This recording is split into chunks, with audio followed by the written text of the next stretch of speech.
Hoy, en nuestro primer programa del año 2016, vamos a platicar con Edna Jaime, directora de México Evalúa, de cuáles consideramos son los temas más relevantes que debemos empujar como sociedad civil para hacer realidad la transformación de nuestro país, siempre pensando en las personas que menos oportunidades tienen y sobre todo también en las personas que no tienen la capacidad de poder mejorar su calidad de vida.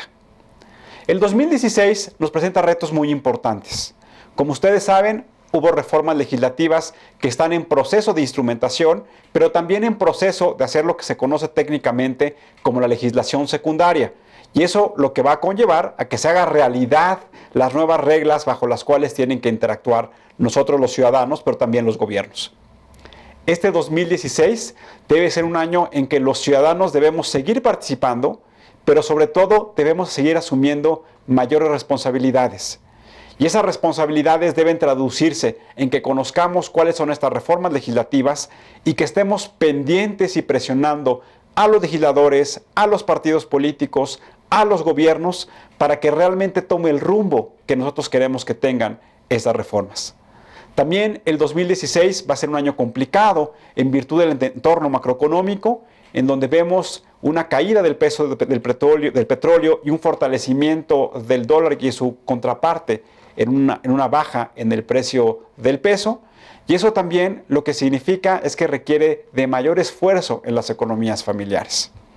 Es en todo ello que el 2016 debe seguir siendo el año de los ciudadanos, el año en que tengamos claridad a dónde queremos llegar, pero sobre todo el ánimo en que nos convirtamos en actores más exigentes de las políticas públicas y supervisemos con más claridad a los actores políticos. Hoy nos acompaña Alfonso Rodríguez, con el cual vamos a platicar cuáles son las principales proyecciones en materia económica y cuáles son los principales retos que estamos visualizando para este año. Alfonso, gracias por acompañarnos. Buenas noches. Tulio? Muy feliz año. Buenas noches a todos. Me gustaría preguntarte, ¿cuáles son las principales proyecciones económicas que está viendo el Banco de México y los principales economistas de las instituciones financieras que van a situar el entorno macroeconómico en el cual va a llevarse a cabo nuestro país? Pues mira, Tulio, en primer lugar podemos hablar de las expectativas de crecimiento. Y aquí en el primer renglón estamos viendo que los especialistas del sector privado, que son la encuesta que levantaron en diciembre pasado en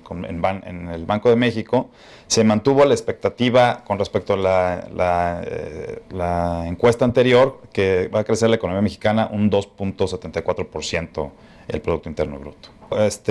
Banamex hizo una variación en las expectativas que pasa de 3.2% a 2.8%. Eso quiere decir que redujo la expectativa de crecimiento económico. Sí, que ven que las cosas no están como ellos pensaban en la encuesta, en el sondeo anterior. El Fondo Monetario Internacional también recorta las expectativas que tiene en cuanto al crecimiento económico en México, que van a 2.5 de 2.8 que tenían. Y también la OCDE, que es otro de los organismos internacionales, también pasó de una expectativa que tenía de crecimiento de 3.5 a 3.1.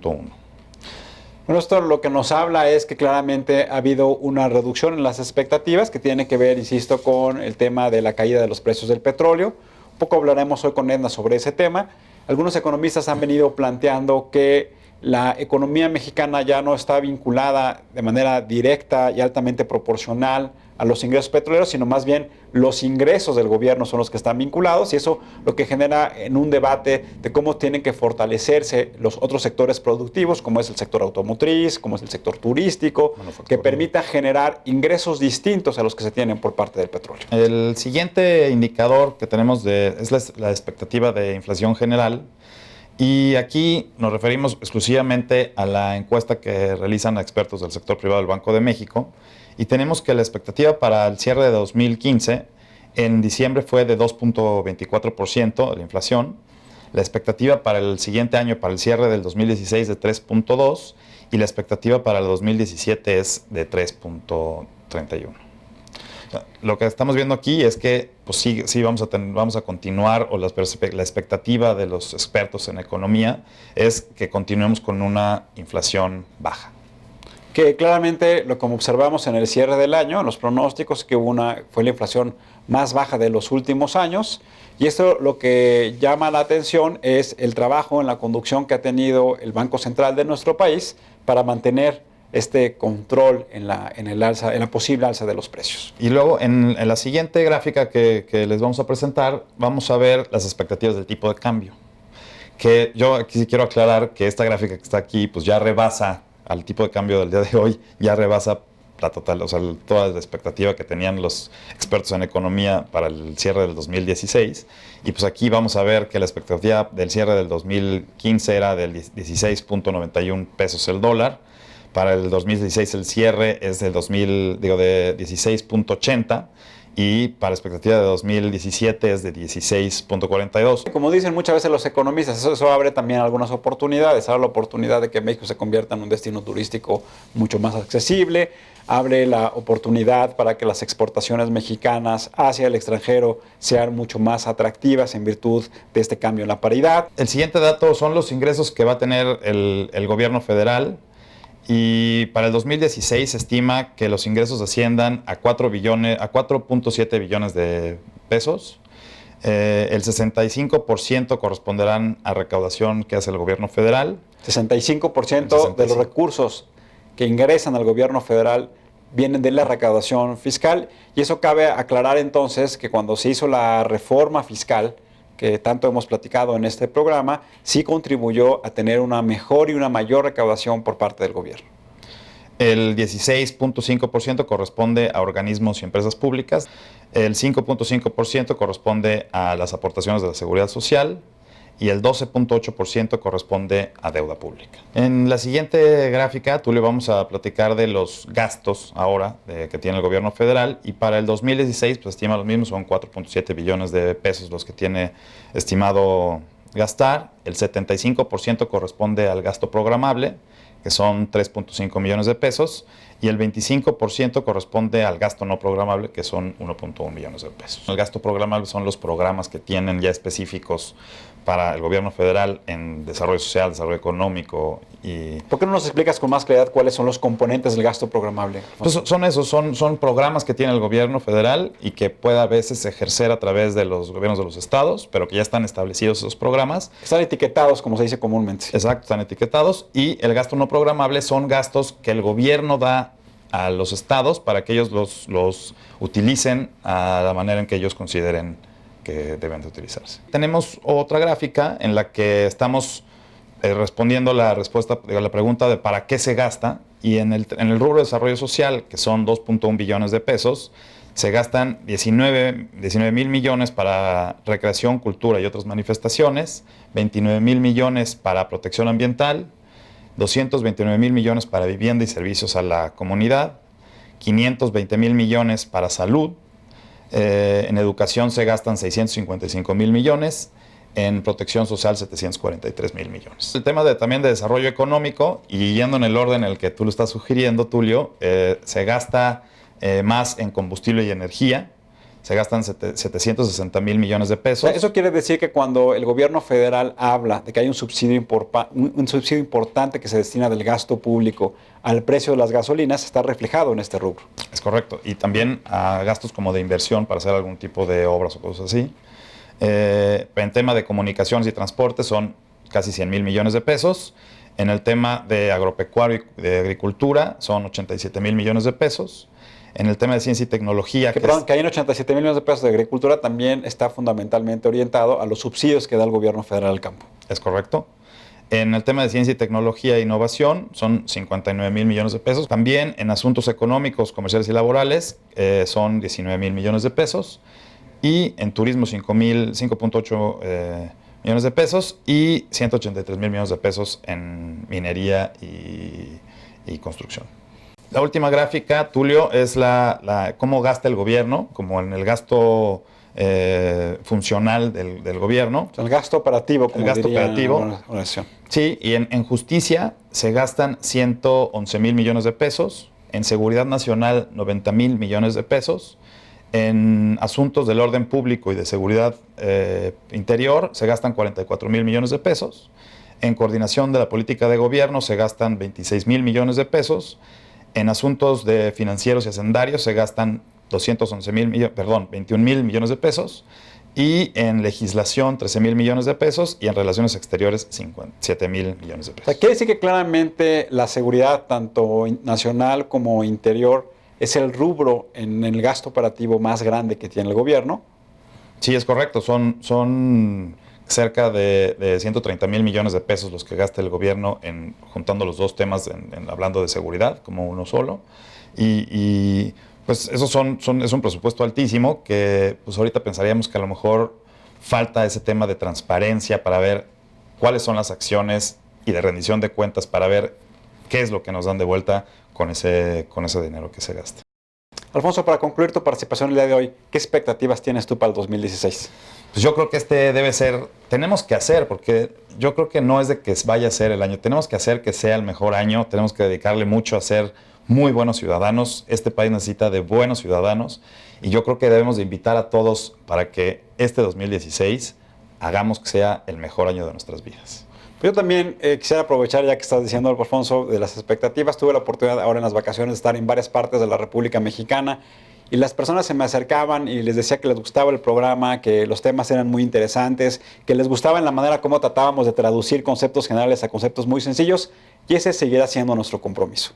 Nuestro compromiso en traerles a todos ustedes temas que pueden ser abstractos, que pueden ser aburridos, pero con la responsabilidad de que sean temas muy sencillos, de fácil entendimiento, para que ustedes nos acompañen junto con las organizaciones de la sociedad civil a impulsarlos, a transformar nuestro país y sobre todo a generar mejores oportunidades. Vamos a hacer una pausa. Regresando vamos a platicar con Edna Jaime, directora de México Evalúa, de cuál consideramos que son los temas más relevantes para el 2016. Regresamos. Hoy nos acompaña una organización de la sociedad civil que ha venido trabajando durante los últimos años y que ha venido presentando una serie de información muy útil para el ciudadano, en la cual lo que pretende es evaluar de manera muy objetiva, pero también de manera muy clara, cuál es el impacto de las principales políticas públicas que se han instrumentado en nuestro país, y que eso ha contribuido a que haya un debate distinto de cómo tenemos que entender, por ejemplo, la reforma educativa, la ley de obra pública, un sistema nacional anticorrupción, la ley de transparencia que hoy está en instrumentación. Y es por ello que hoy nos acompaña Edna Jaime, que es la directora de México Evalúa. Edna, muchas gracias por acompañarnos. Es un gusto, Tulio, muy feliz año, y gracias por dar este espacio a México Evalúa. Me gustaría preguntarte, ¿cómo ve México Evalúa las condiciones macroeconómicas del país con respecto y que para dar sostenimiento a las políticas públicas? Mira, Tulio, ese es el tema, desde mi perspectiva, más importante, el desafío más grande. Aprender a vivir sin los ingresos petroleros y hacerlo con el menor sufrimiento posible. Escuchaba la semana pasada al secretario de Hacienda en el encuentro que hubo de embajadores y cónsules. Lo sentí muy optimista, ¿no? Diciendo que estábamos blindados para los vaivenes, la turbulencia internacional, pero hay focos rojos. En principio, pues la caída de los precios del petróleo, que impacta nuestras finanzas públicas, que no están completamente despetrolizadas, como afirma el secretario. Hay un componente importante de nuestras finanzas públicas que dependía de los ingresos y las exportaciones petroleras, y pues el desplome va a implicar imponer una disciplina particular en la manera en que gastamos, Tulio. Entonces me preocupa las finanzas públicas de este país.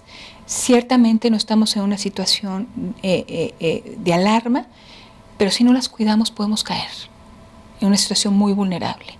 Nos estamos endeudando de manera muy acelerada. El secretario de Hacienda dice que todavía a niveles prudentes, pero el ritmo de crecimiento de la deuda en lo que va de esta administración es preocupante.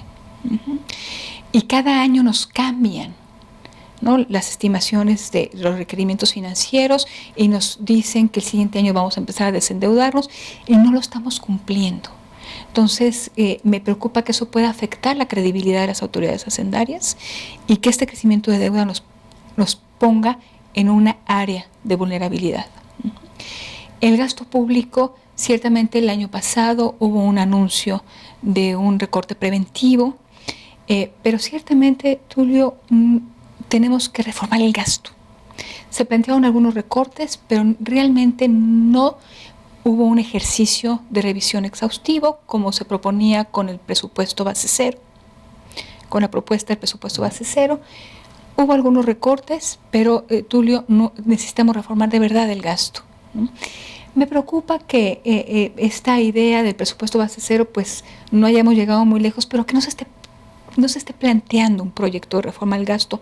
No es un ejercicio fiscal, nos va a tomar varios años, pero hay que plantearlo y hay que empezarlo. Pareciera ser que el presupuesto, el gasto, pues como que todavía estamos en una tiniebla o en un ambiente gris, en donde los ciudadanos comunes y corrientes pues no tienen la claridad de ver cómo se están invirtiendo los recursos públicos. Totalmente. Una de las funciones de México Evalúa, al tener un programa de gasto público bastante robusto, es estar empujando el tema de la transparencia en el gasto y también en los ingresos.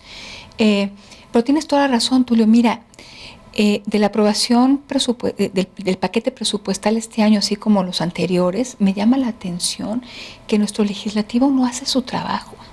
Ha claudicado a su función del control del gasto. Mira, el año pasado se nos había invitado a participar como en el War Room para la discusión del presupuesto, del paquete presupuestal. No hubo tal. Llega casi dictaminado de Hacienda y hay una disciplina increíble, no solamente en las huestes priistas, sino en el resto de partidos políticos. O sea, no están ejerciendo su función de contrapeso, que es vital. Nada va a sustituir esa función del legislativo.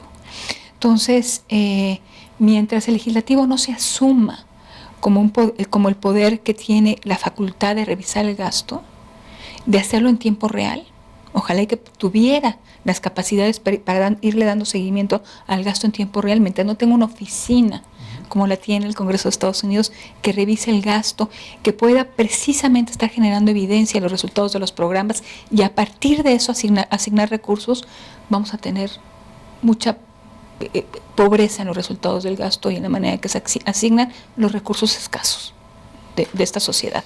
Porque me parece que es un tanto criminal, permíteme el adjetivo, que se saque el dinero de los bolsillos de los mexicanos, que las familias mexicanas tengan menos ingreso disponible porque pagan impuestos y que esa bolsa no le esté regresando retornos. ¿Cuál es el estado de situación de este Sistema Nacional Anticorrupción? Mira, me parece que en el 2006, así como es un reto aprender a vivir sin la renta petrolera, podemos construir instituciones de rendición de cuentas que nos generan una mejor democracia.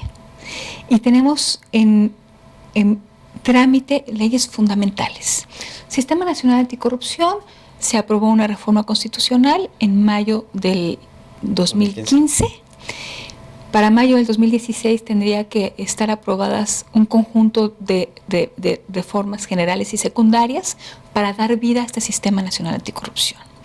A mí me parece clave avanzar en este tema porque implica el control del poder. Si realmente funciona, si realmente fortalecemos las instituciones de rendición de cuentas, estaremos controlando el poder, que es clave en cualquier democracia y me parece que es lo que nos ha faltado, ¿no?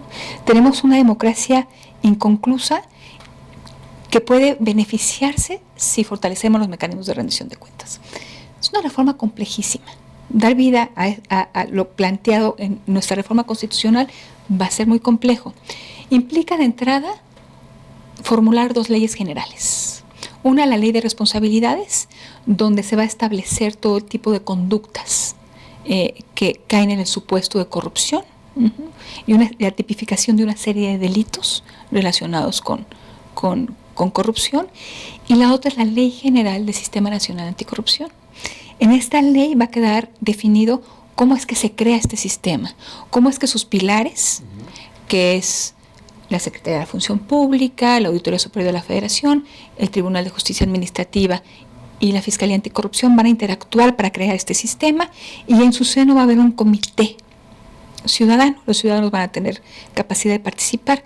Ese diseño está planteado en la Constitución, pero ahora hay que darle contenido. ¿Cómo se van a interrelacionar? ¿Cómo lo vamos a hacer efectivo?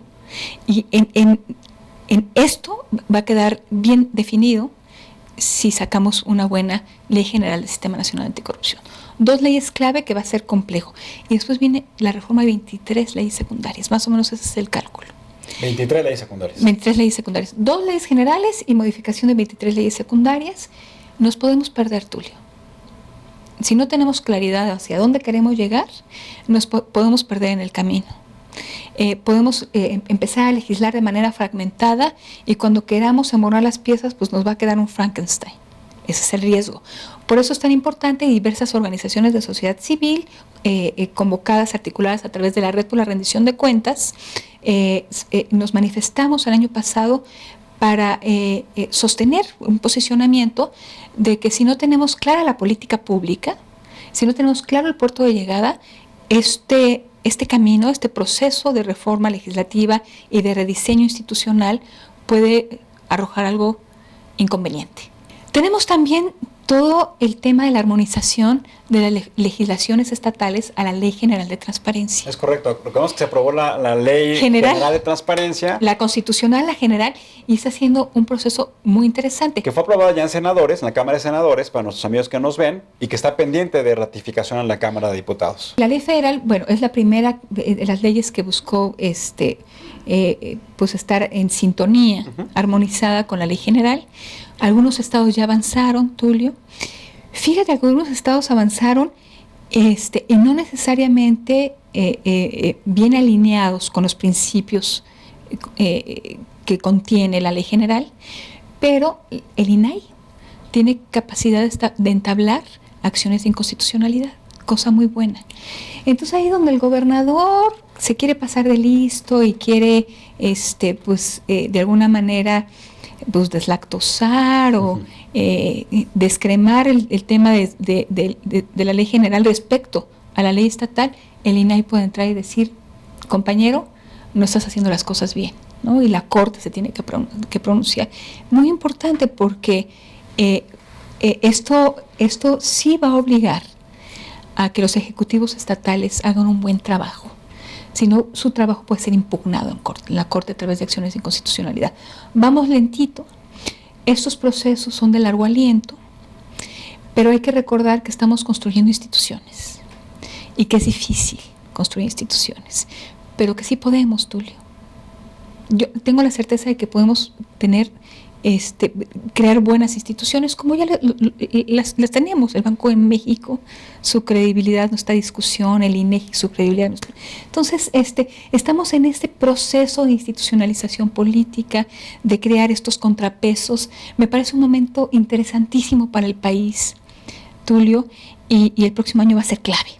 También hoy está en ciernes la instrumentación de la reforma educativa, que también México Evalúa participó de manera importante. Ustedes han visto que ha venido en las últimas semanas llevando el proceso de evaluación a los profesores.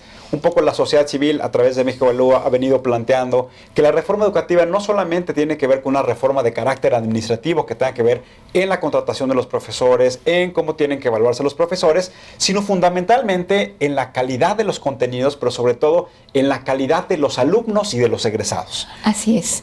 Pues yo creo que un objetivo de esta reforma es que los jóvenes y niños mexicanos tengan mejor aprovechamiento escolar.